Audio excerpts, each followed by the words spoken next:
webinar, What Upcoming Carbon Regulations Mean for the Southeast. The Southern Alliance for Clean Energy is pleased to host the Southeast Coastal Climate Network's webinar series. Your interest and support make our work possible. My name is Erin Cameron, and I'll be the acting facilitator for our webinar this afternoon.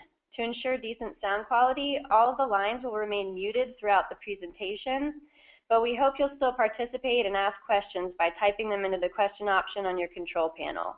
We will be answering all the questions at the very end of the presentation. So we thank you for your help with that. For those of you not familiar with Southern Alliance for Clean Energy, we are a regional organization focused on promoting responsible energy choices that create global warming solutions and ensure clean, safe, and healthy communities throughout the Southeast. We are a member organization, and I'd like to thank all of our members on this call and encourage those of you who are not members to please join us today. Just visit our website, cleanenergy.org, to become a member. And now to give a little background on the Southeast Coastal Climate Network, and to get us started today, I'd like to turn the presentation over to Chris Carnevale, SACE Coastal Climate and Energy Coordinator and Manager of the Southeast Coastal Climate Network. Thanks, Erin, and thank you everybody for attending the webinar today. My name is Chris Carnevale, and I'm the manager for the Southeast Coastal Climate Network. As you can see on the current slide, the Southeast Coastal Climate Network is a coalition of individuals and organizations spanning the coastal Southeast who are working on coastal responses to climate change. We have members as far north as Maryland and as far west as Louisiana. The purpose of the network is to bring voices together to trade information and to synergize our efforts. The Southeast Coastal Climate Network is hosted under the Southern Alliance for Clean Energy. Our largest tool is our group site website, which is an online platform that enables members to send group emails, post discussion topics, or relevant news to discussion boards, and use a shared group calendar. If you're interested in joining the network and using these tools, please just visit the web address on the screen now, seccn.groupsite.com, and click Join this group now. For those of you on this webinar who are already members, I want to encourage you to use these tools to help get your message out. The purpose of the group is to encourage communication and collaboration, and you have a receptive group of people at your fingertips, so please don't be shy and do use these web tools. Another great tool we have is our webinar series, of which today's webinar is a part. Today we're joined by my colleagues Angela Garoni and Jennifer Renix from the Southern Alliance for Clean Energy to discuss upcoming carbon regulations for the power sector. This topic is incredibly important for those working in the realm of climate and energy. The power sector accounts for a large portion of greenhouse gas emissions in the United States, which ultimately fuel climate impacts that are so acutely felt in the coastal southeastern states, such as sea level rise, ocean acidification, and extreme weather, including heat waves and flooding events. Given the role of the power sector in our greenhouse gas emissions, regulating carbon emissions is a major opportunity for updating and improving our energy portfolio, particularly in the Southeast, where a large portion of our electrical generation is provided by carbon-intensive coal-fired power plants. Our first presenter, Angela Garoni, is the Southeast Energy Research Attorney for SACE and works on coal retirement issues in the TVA area. She previously worked with the Solar Electric Power Association and the Environmental Protection Agency. She completed a year in George Washington University's Energy and Environmental Law LLM program and is working on her thesis on distributed generation regulations and microgrid implementation. Angela graduated cum laude from Pace University Law School with a certificate in environmental law and magna cum laude from the University of Memphis with a bachelor's degree in philosophy, and is a proud native Memphian. Following Angela's presentation, we will hear from Jennifer Renix, SACE's Director of Policy and Communications. Jennifer serves as the primary liaison between SACE's programs and our region's congressional offices, as well as federal agencies, in order to educate policymakers and their staff about the challenges climate pollution poses to our region and the clean energy solutions at hand. Jennifer also directs SACE and the SACE Action Fund's overall communication efforts by managing digital media, editing published materials, developing material to secure earned media, and fielding queries from journalists. Jennifer's primary motivation to advocate for climate solutions is her children, in the hopes that actions taken now pave the way for a robust clean energy economy. Jennifer earned a Master of Science in Environmental Policy from the University of Michigan in 2000 and a Bachelor of Arts from Tufts University in 1993. Before joining SACE in 2006, Jennifer managed a watershed conservation project at Upstate Forever in Greenville, South Carolina, conducted research at the Southern Environmental Law Center in Asheville, North Carolina, and has worked on ecosystem management in Ann Arbor, Michigan, and coordinated ecotourism projects with the South Carolina Department of Parks, Recreation, and Tourism. With that, I'll turn it over to Angela.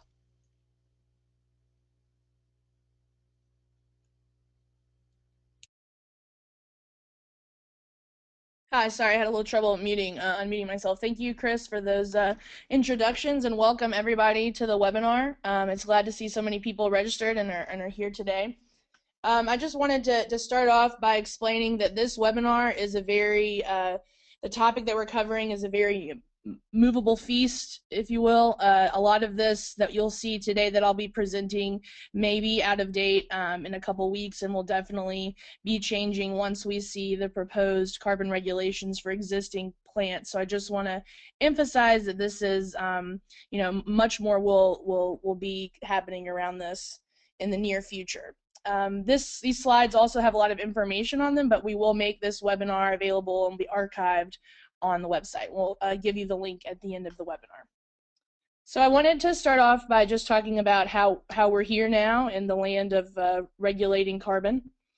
And it started with, as you know, the Massachusetts v. EPA Supreme Court case in 2007, which was the first time that the Supreme Court ruled that greenhouse gas emissions from new vehicles were subject to the Clean Air Act, and that greenhouse gas emissions themselves can be regulated under the Act. After that came the endangerment finding by the EPA. So former Administrator Lisa Jackson determined that greenhouse gases from new vehicles contribute to air pollution, and it's reasonably anticipated to endanger public health and welfare.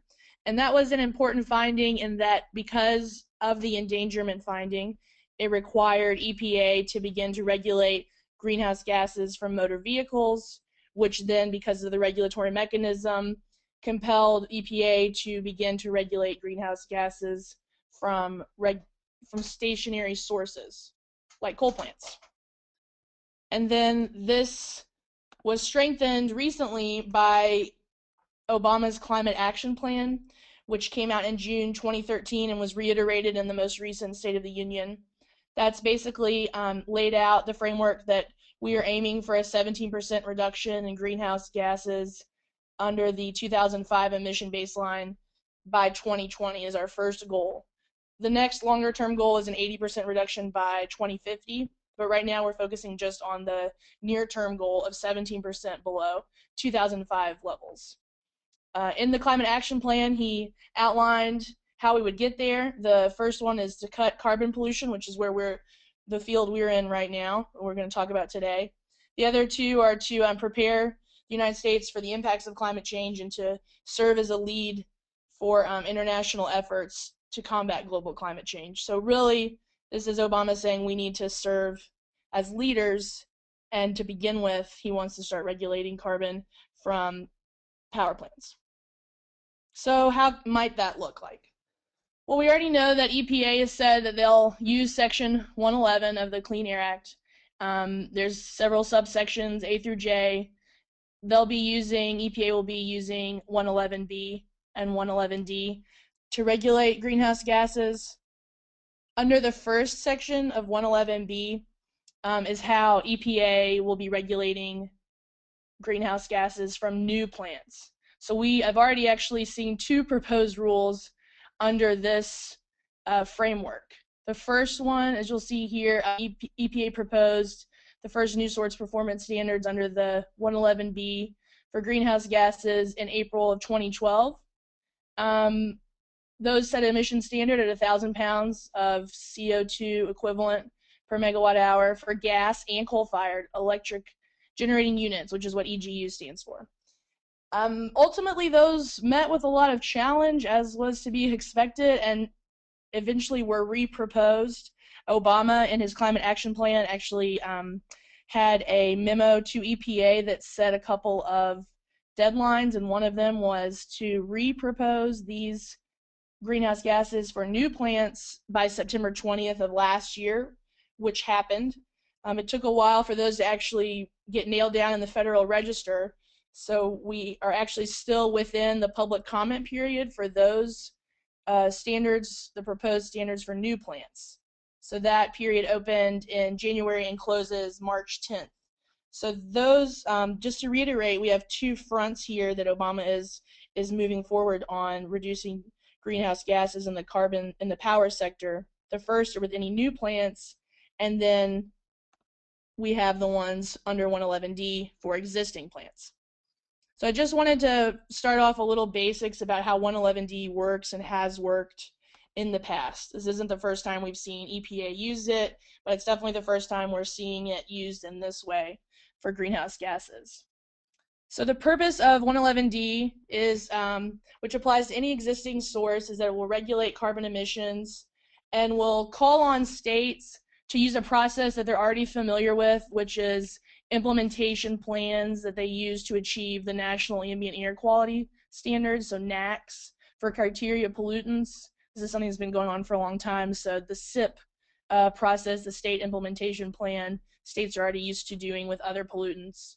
But there's actually little precedent for the use of 111D for air emissions.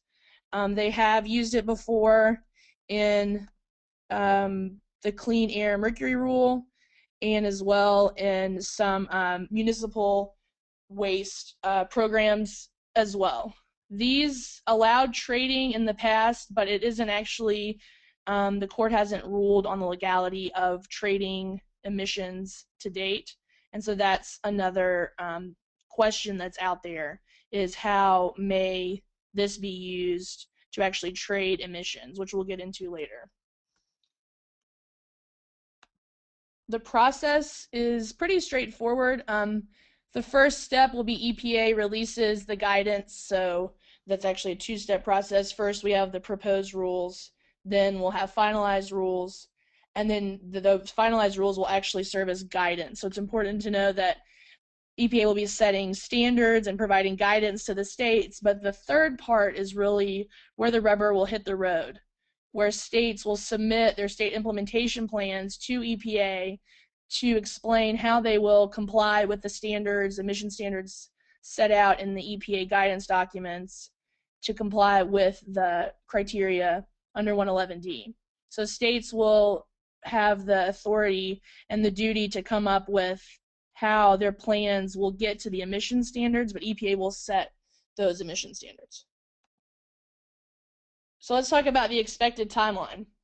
We're finally here, so how soon can we actually see a final and effective rule come down? Obama proposed or instructed EPA that proposed regulations for existing plants need to come out in June 2014, and after that will be the standard public comment period. We'll all have an opportunity, and states will have an opportunity to weigh in on the proposed standards. And we expect, like all the EPA regulations before, we expect that there will be some challenges by industry and possibly even environmental groups if the standards are not as strict as some would hope, and that could delay the rules in the proposed to final stages. Obama also laid out that finalized rules should happen within a year after the proposed rules. So hopefully nothing gets delayed too much to keep us from seeing finalized regulations, because even after finalized regulations come out, we'll likely once again see challenges. And this is an issue we'll get into later that understandably has states and regulators concerned about the uncertainty of when rules will actually be finalized and enforceable. But if we go according to timeline, states will have to submit their plans to EPA in 2016 for EPA to review. So now that we know how EPA has the authority and the timeline for regulations, then we get to exactly how the EPA might allow people to begin to implement these in the state implementation plans.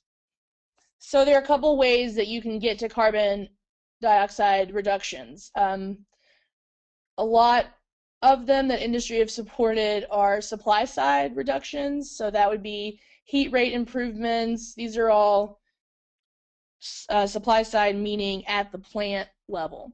So energy efficiency levels at the electrical generating unit, fuel switching to a lower emitting fuel or co-firing, so maybe co-firing with natural gas if it's a coal plant, or redispatching your electrical generating units based on their carbon emission rate. So those are some options on the supply side. There are also demand side options, so demand side management tools or energy efficiency implementation on the consumer side will decrease the amount of electricity needed for the utility to produce to meet demand, and therefore necessarily reduce carbon dioxide emissions.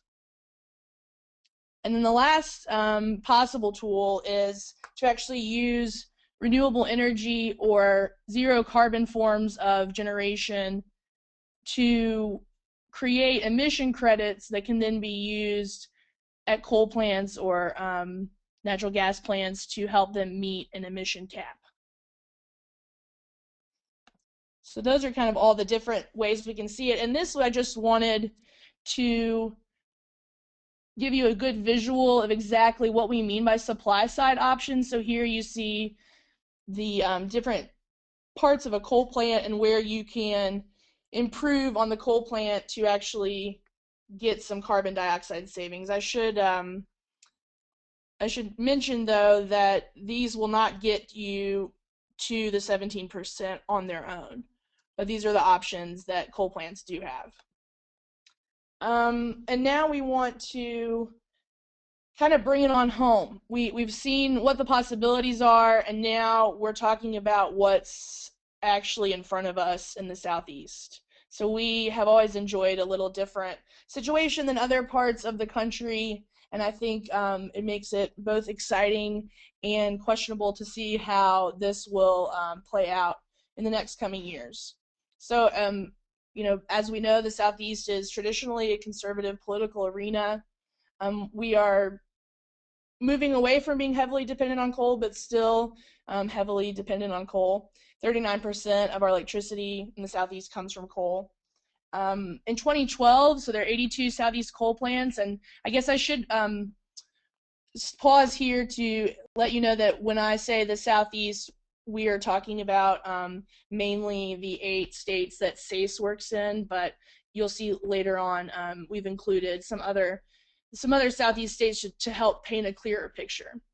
But in 2012, the ones in our 8 states emitted, you know, close to or more than 366 million tons of carbon dioxide. So we're contributing a decent amount to the overall national carbon dioxide levels. Another thing to point out here, so we can get an idea of where we're playing. We are home to 6 of the 10 biggest coal importing states. So you'll see here. These states, North Carolina, Georgia, Florida, South Carolina, Alabama, and Tennessee, are heavily dependent on coal imports. And because of and despite these imports, coal, both production and burning coal for energy, is a major economic driver in the Southeast.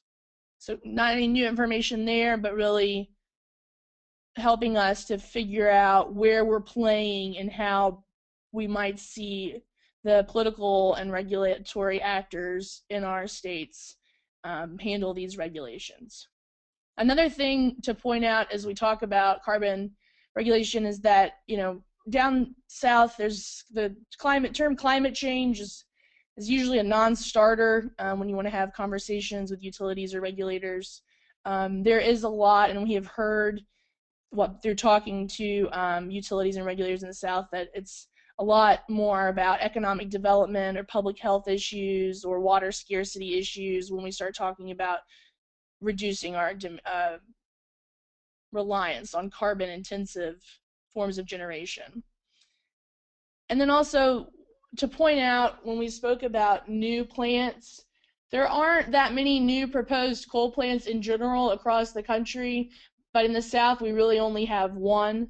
And then there's a debate right now, and actually Plant Washington, Georgia, was called out in the new proposed rules for new sources because there's some question there about when and where that starts to count as a new source, whether you proposed it or construction. And so that's a whole nother debate, but I just wanted to point that out, that we do have one proposed new plant in the South with a questionable future. So now that we know about the challenges, let's kind of look at our opportunities, though. So it's not all bad news down south. We have 5 of our Southeast states right now have some combination of energy efficiency, voluntary goals, or combined renewable energy and energy efficiency standards and goals. So, you know, here on the map, you can see which ones have an energy efficiency resource standard, which ones have allow energy efficiency to count towards the renewable portfolio standards, the voluntary energy efficiency goal, which is really only in Virginia and Florida, and energy efficiency counts towards alternatives. That's really just West Virginia, which is not a primary state. Outside of the states that have these voluntary goals or renewable energy portfolio standards, there are also major utilities that are in the middle of an integrated resource planning process. So that's a utility looking at current resources, predicting the future landscape, both economically and regulatory, and then planning for resource management going future into 30 years, I believe, at least for TVA in the middle of their IRP process.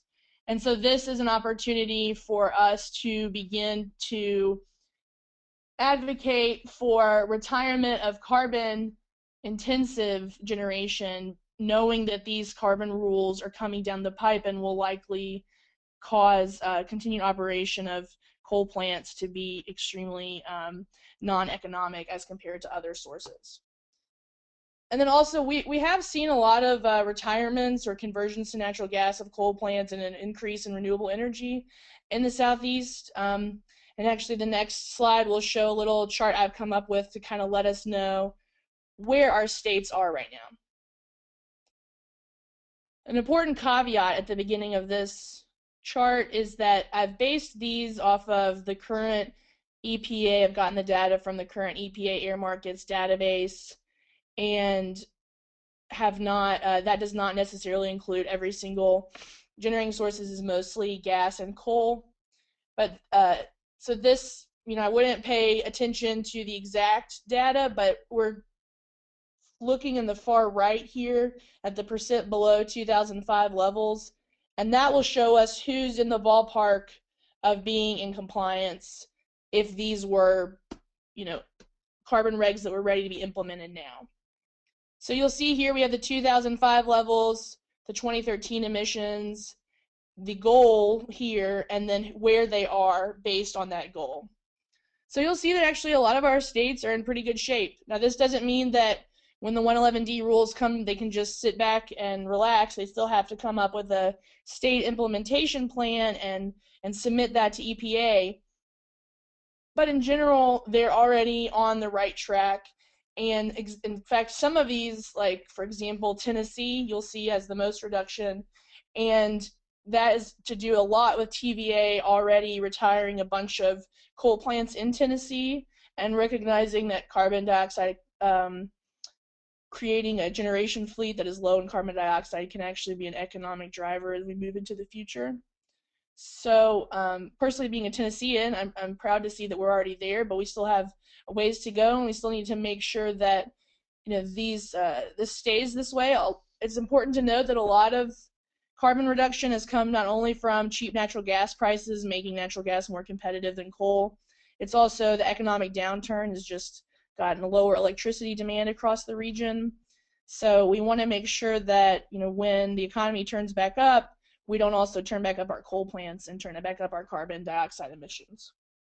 You'll notice too, just another point, the star, Louisiana and Virginia here at the bottom, those are non-SACE states, but wanted to include them because I think we have some people on the call who are from those states and interested in those states. But Louisiana is the only one that actually is above the 17% goal, or actually is above 2005 levels. So that state definitely has some work to do. So that just wanted to kind of let us know where we were as we now go into looking what we've seen so far happening in the states. Now, even though proposed regulations aren't going to happen until June of this year, we have already seen a lot of states getting out on the front end of this, especially states that are heavily dependent on coal because they're having to do a lot of soul searching to figure out how they're going to comply with carbon emissions without totally ruining their economic makeup. For states, like example, for Kentucky, who's a heavily dependent coal state. So these circles indicate where we've seen some action already, either in the form of legislative proposed bills or letters to EPA from regulatory bodies within that state. And we'll go into more detail in the next slides of what we're actually talking about there. So we wanted to start with the good. Kentucky, the Energy and Environment Cabinet sent a white paper to EPA about the carbon rules and the impact on Kentucky. This, I think, was a really good move by the regulators in Kentucky, knowing that they have a lot of coal plants still, and they were above 90% reliance on coal still. And they actually received a lot of national recognition for being one of the first states out of the gate. So a lot of people have been looking at Kentucky's white paper, to inform them on how they might also, if they're a heavily dependent state on coal, how they might also work towards reducing that and not caught totally off guard when they have to start implementing these. South Carolina is a little bit of a mixed good and bad, but the Department of Health and Environmental Control sent a letter to EPA Region 4. South Carolina, like Kentucky, urged flexibility in compliance. So one of the big issues that we'll see hashed out amongst industry and regulators and environmentalists is whether or not you're allowed quote unquote outside of the fence options. So these would be non-supply side options, whether that be energy efficiency on the consumer side or renewable energy development, then therefore it can be used as credits. So it remains to be seen what EPA will lay out as options for these outside of the fence options when they let out the proposed rules, but states have already come out on one side or the other, the ones we've seen, on whether or not they think non-supply side options should be a choice. So South Carolina is actually one of those that urges flexibility and wants all zero emission energy to be included as compliance options. That's good for renewables, a little questionable because nuclear is also a zero emission generation source for carbon. It can fit into that definition, so we want to be careful as we go forward to watch exactly what these states who seem in favor of zero emission energy sources to be included as compliance, what they're really talking about. And another good is, as I already said in the last slide, TVA, which is the major power provider here in Tennessee, is in a really good place in terms of CO2 reduction. And so we're hopeful that other states and utilities will look at TVA and see how they've managed to reduce their carbon and still, provide affordable and reliable energy across the valley. Now here's the bad. North Carolina has come out guns a-blazing, we'll say. The Department of Environment and Natural Resources, along with the utility commissions and the utility commission public staff, sent a letter to EPA with a myriad of concerns. The first basically being they don't believe that 111D could even be used to regulate carbon, that it's an overreach of authority by EPA. There's several reasons why they think 111D is not appropriate. They're also not the only state or the only legislative body that feels that way, but it's out there, and North Carolina is likely to challenge a rule from the outstart. That's, in my humble opinion, because of this assertion that's already come out before we've seen the proposed rules.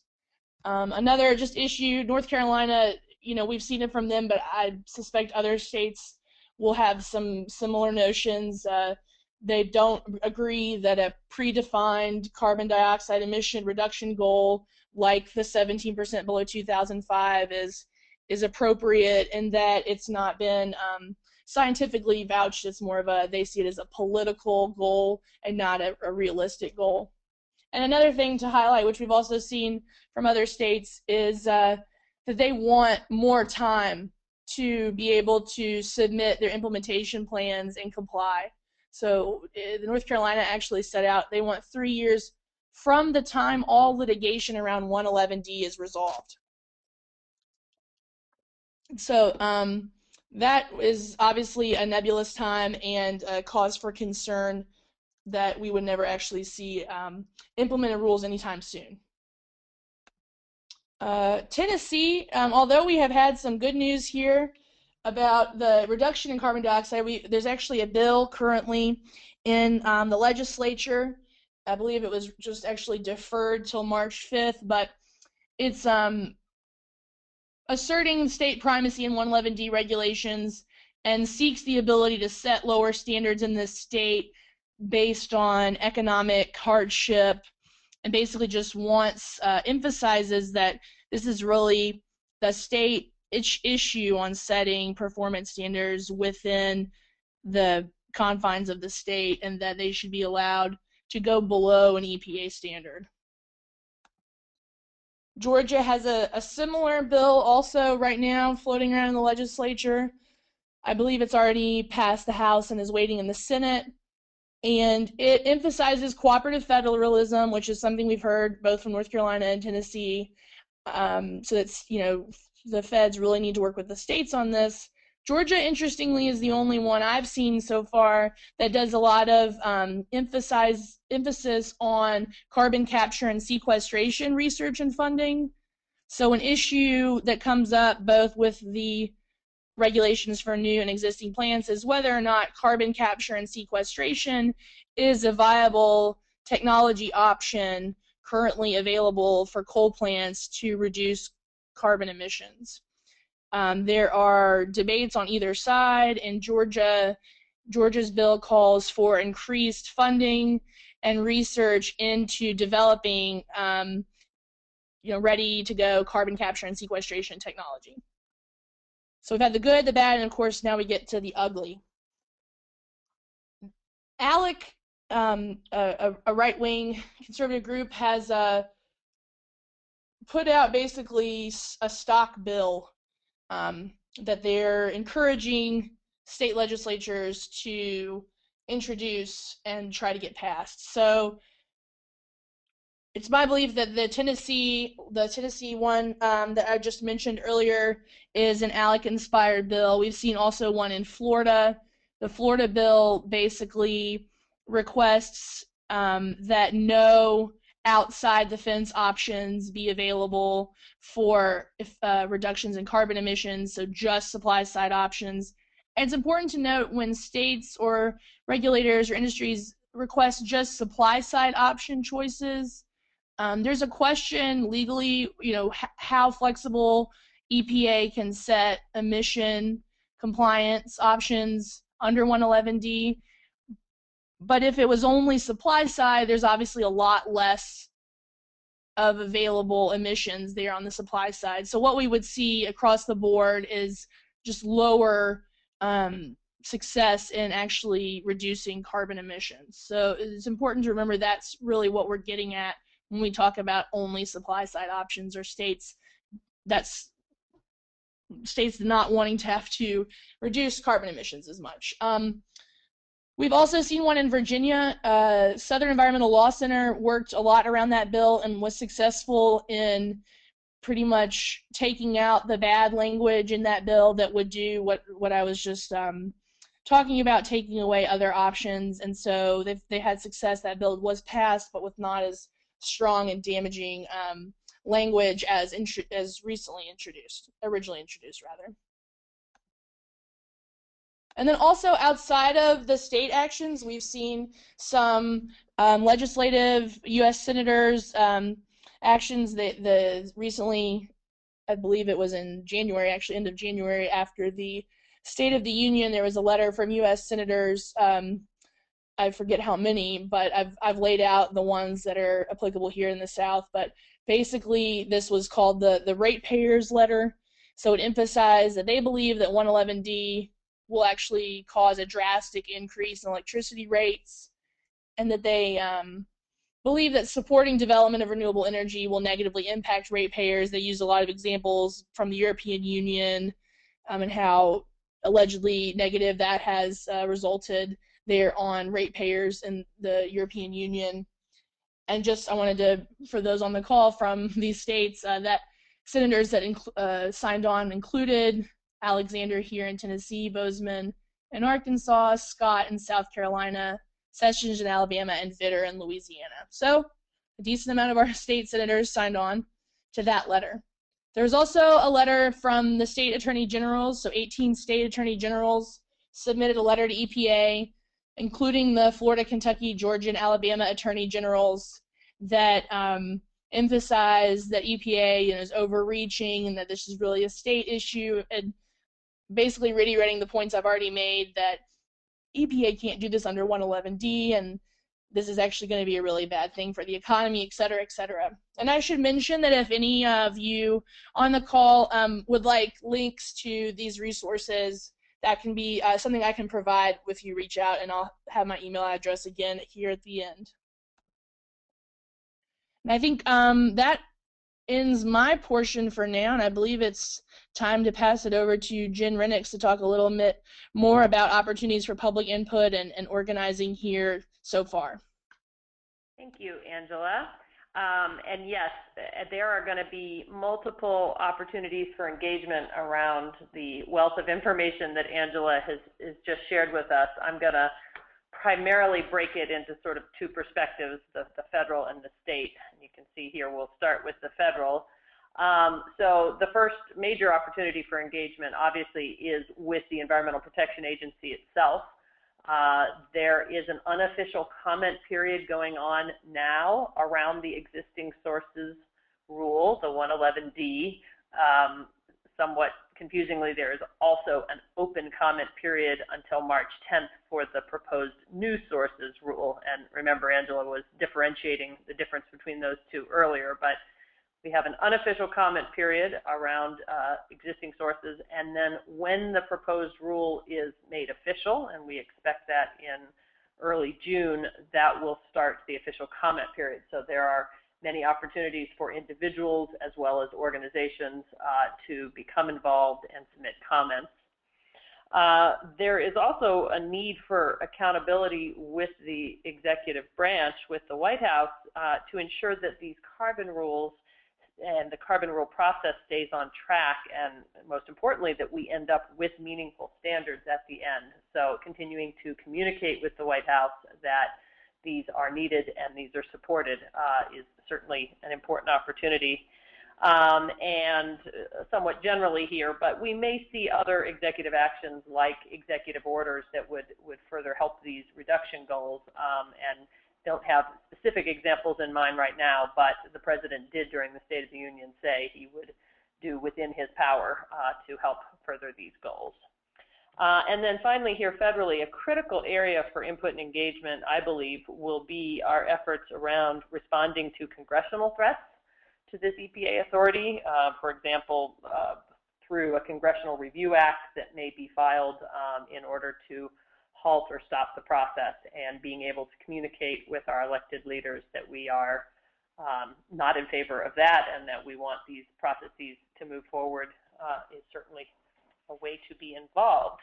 And if we can go to the next slide here, we will talk about the other major opportunity for input and engagement will be at the state level. And I do want to note these opportunities will very clearly vary by state, because every state is going to be unique and different as we go through this process. But in general, we've broken it into these three chunks.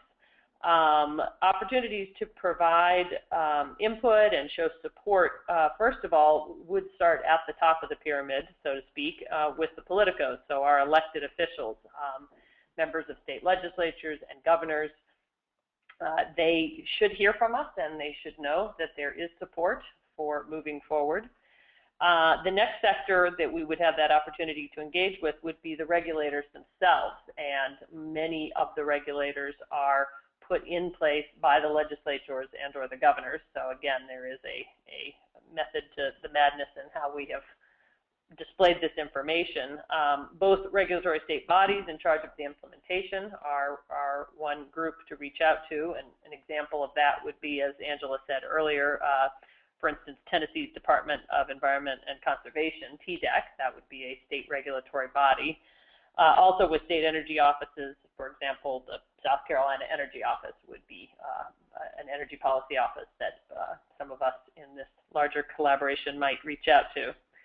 And then finally, there may be some opportunities to engage with utility leaders throughout our region. And in particular, and Angela has mentioned this several times, but to emphasize the benefits of the so-called outside the fence options for reducing emissions, and those would largely focus around renewable energy and efficiency. And if those are incorporated into the larger rulemaking process, there are going to be a lot more opportunities for achieving reductions. And so finally here, before we open it up for questions, we did want to let people know to ensure that this wide range of engagement opportunities is coordinated, because as you can see, there are going to be many opportunities for it. We wanted to advise there are several collaborative efforts that are already underway, both at a national as well as a regional and even a specific state level. There is some national coordination loosely happening and being coordinated through NRDC, Natural Resources Defense Council. And then specifically here in our region, there is some coordination through the Southeast Climate and Energy Network. And if you'd like more information about either of these collaborative efforts, as Angela said, our contact information will be available here in one more slide. And we certainly welcome that. And then finally, there is some state-specific coordination. There we go.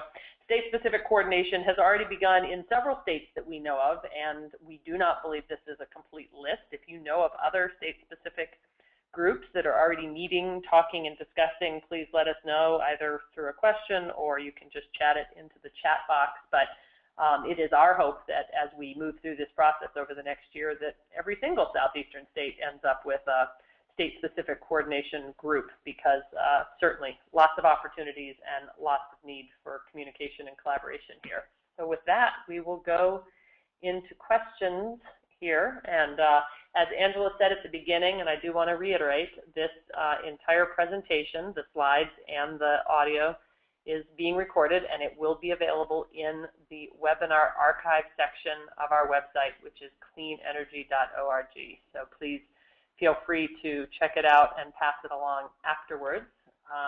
And let's go ahead and open it up to questions. Chris, do you have some to pose? I do. So thank you, Jen, and thank you, Angela, for the great presentations.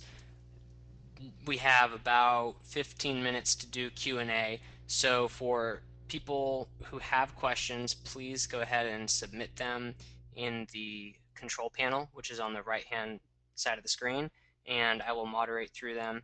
So let's see, we have a few questions here. Let's start with this. If the state hits 17% below the 2005 greenhouse gas levels, will anything be required further than submitting a state implementation plan? And then also, will there be a gradual ramp up of emissions reductions, i.e. 17% below 2005 to start with, but then later on maybe 25% below or 30% below, or anything like that? Yeah, okay, so those are both good questions. I guess for the first one, as I mentioned, we have actually a decent amount of states in our region that are already below 17% below 2005 levels.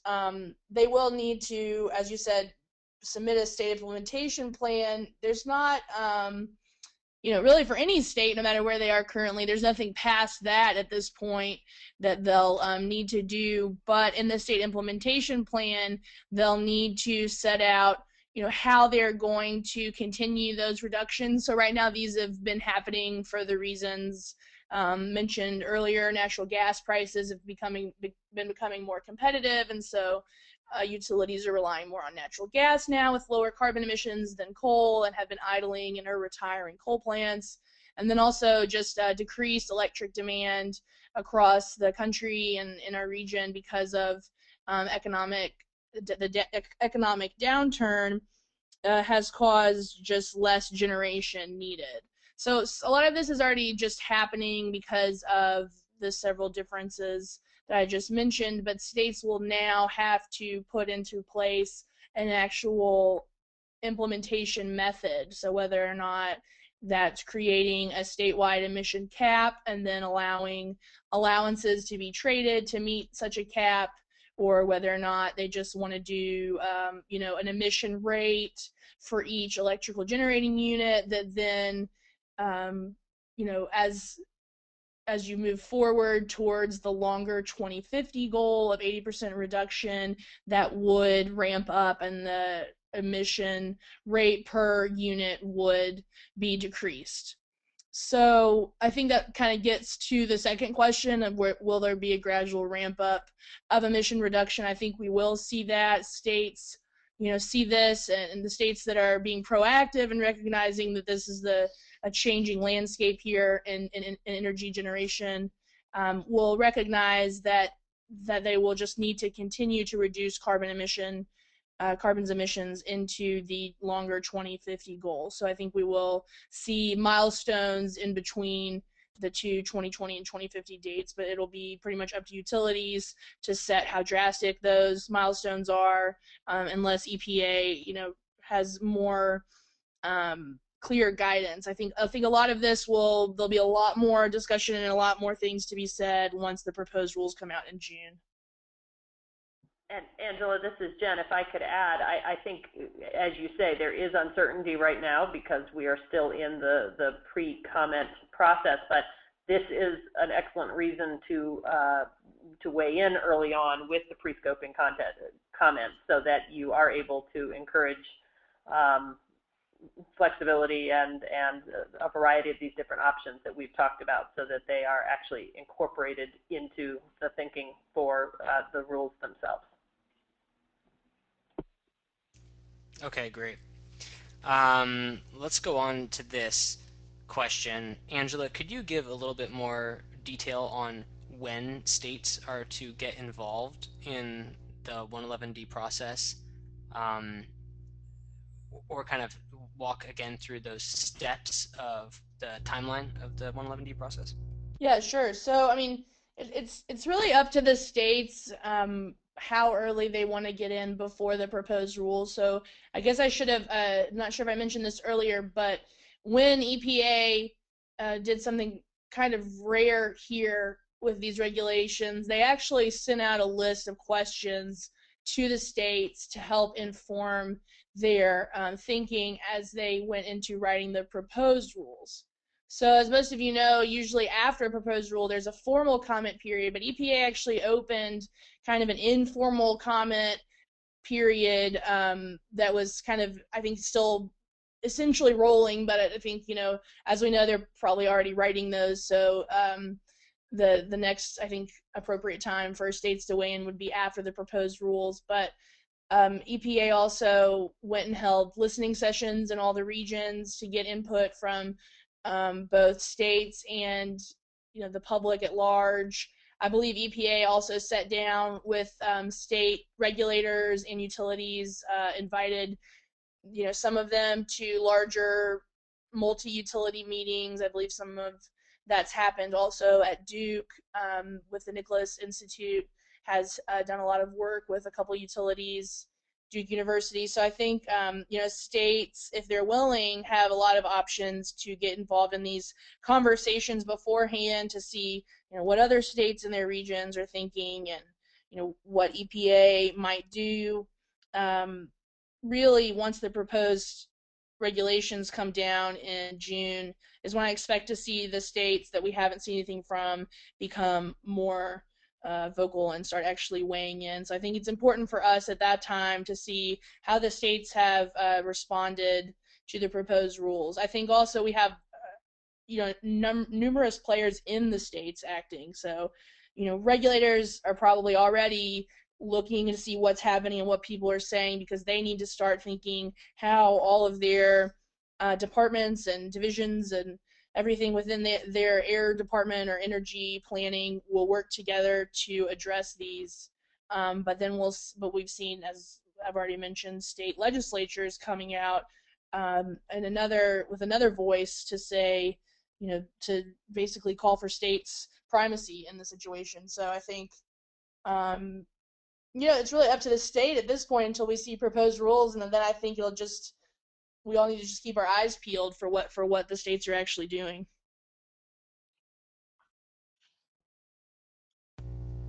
Okay, great. Jen, did you want to add anything onto that? Nope, I think that was great. Okay, good. Now we have a few questions and comments regarding region-wide and state-specifically who is working on this. So let's see. First of all, I have a comment that Virginia has a group of NGOs that is working on 111D. Secondly, I have a question about North Carolina and if there is anyone working specifically on North Carolina, any sort of stakeholder group or anything like that. And then lastly, there's a question about, are there any other Southeastern regional groups working on comments or any other regional activity specific to the Southeast that folks can get involved with? Okay, I think I got all three of those. So first, it's good to know that Virginia has got stuff going on because, as I've said, they've already had a bill out there that was a little scary, but was taken care of.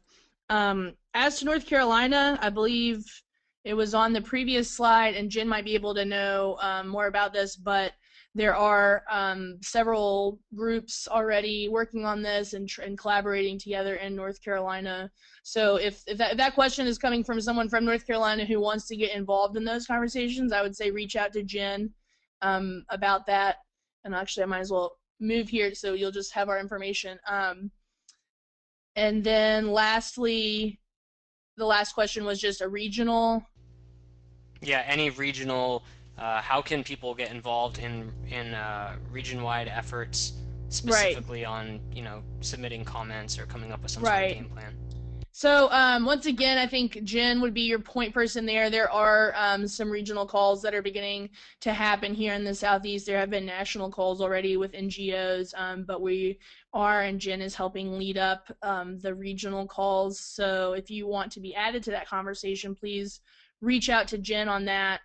And I believe once we have proposed comments, it'll be through those both state calls and the regional calls. I think it'll become a little clearer what the options are for joint comments, et cetera, et cetera. Jen, I don't know if you wanted to add anything. Yeah, no, that's exactly right. I would stress that all of these efforts are very formative. No one is late to the party yet. The party hasn't even begun, but conversations have begun. Listservs and emails are just beginning. Phone calls are just beginning, and I think this is the really critical time for us to all come together and begin having conversations and sharing. That has definitely begun here in North Carolina. There are conversations already happening, and as I said, we know it is happening in other states, and we hope that it is beginning in all of them. So please feel free to reach out to me. The person I would also be connecting everybody with is the Southeast Climate and Energy Network's coordinator is a man named Rudy Navarra, and he and I are sort of co-chairing our working group, if you will, on EPA carbon and climate regulations. And I think this is going to be a very important opportunity for people to talk and share what we know and share what we don't know. So please do reach out, and we will get people connected with the right states and the right groups. Okay, great. Now, let me just give another encouragement. If you have any questions, please submit them in the control panel on the right-hand side of the screen. We only have time for maybe a couple more questions, but whichever ones we don't get to answer on the line here, we can follow up via email. So get those questions in if you have any more. Here's a quick comment. Duke's IRP hearing before the NC Utilities Commission is this Monday, March 3rd. Good to know. Yeah, good to know. Okay, now there's some questions about economic impacts of regulation. Firstly, what are some of the economic development opportunities that are associated with this regulation? have any studies been done on what the economic impacts would be of specifically carbon regulation? And then also, would this impact electricity rates? Okay, great questions. I think that's a lot of what people are going to be talking about, especially from a political angle, and something that we'll have to be aware of. That's a strong pushback point for a lot of the people not fans of the carbon regulation. I guess to start off with, what are the economic development opportunities? I think the robustness of those opportunities will be a little clearer once the proposed rules come out. I know I keep saying that, but it is really, will be a game changer when we see the guidance on how much outside of the fence renewable energy and energy efficiency on the consumer side options are available. And it's our contention that these carbon rules can actually serve as a major driver for those energy efficiency and renewable energy industry. So, for example, if a scheme, carbon reduction scenario comes out where you're allowed to do consumer side energy efficiency improvements to reduce overall electricity demand, so therefore there's not as much power generation sources needed that are carbon producing, heavily carbon producing, then we'll naturally be building up the energy efficiency economy. So, that could result in jobs of people weatherizing houses, or it could even be on the industrial side, energy efficiencies for large industrial customers. So that's one option of a way to drive economic development. Another option is with renewable energy. So if a utility, let's say, is allowed to install a huge solar installation and then use the credits from that zero carbon source to then apply on electrical generating units, then we would see the renewable energy sector growing to meet the demand of utilities needing to build large renewable installations in order to meet carbon regulations. Because, as I said before, you can't do all this carbon emission reduction on the supply side as it stands now. You can do a lot with energy efficiency upgrades there, and it remains to be seen how much will be available with carbon sequestration or carbon capture. So that's another way to make supply side options, but really we need the outside the fence options in order to see the largest amount of economic development. I would also add that as we move to a more climate change awareness future and more businesses and industry are interested in quote unquote greening themselves, I think it will become actually marketable to be a less carbon intensive utility and to be able to use that to, recruit industrial customers into your area that want to benefit from cheap power, but also, not carbon intensive power. So I think that's another way that these could help drive development in the Southeast. Was there a second part of that question that I missed? I think you kind of answered it more or less with, we have to see how how these regulations pan out. But Jen, did you have anything you wanted to add on to that? No. Okay, great. Let's see. Okay, we have a comment here that and this will be our last comment. If anyone has any questions that we can answer offline via email, please go ahead and submit those. But this will be our last comment that we can address here. It's about the President's 17% goal. It says that the President's 17% goal is for the U.S. economy-wide, not just the power sector. So that 70% is not necessarily the emissions goal for 111D. And since we don't yet know what stringency EPA will require, we aren't really sure that 17% reductions will be enough for compliance. Would you like to address that, Angela? Yeah, that's a good point. And I appreciate that comment from whoever came. The 17% goal was something that was, I believe, started with in Copenhagen with the climate talks. President Obama, setting that as a goal for us, and it is a nationwide goal that's not just on the power sector. The power sector provides about 40% of total U.S.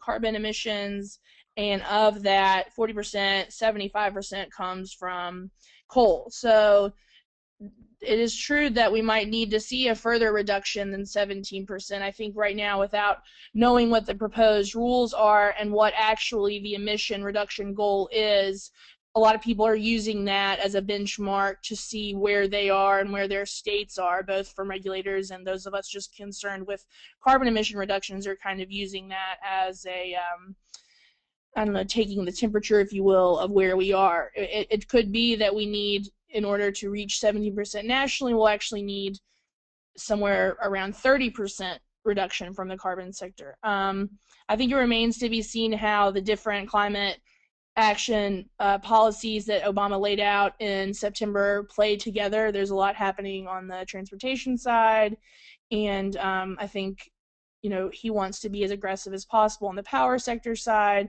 so we could see more. So it's a good point. I don't want to imply that 70% is the end-all be-all number.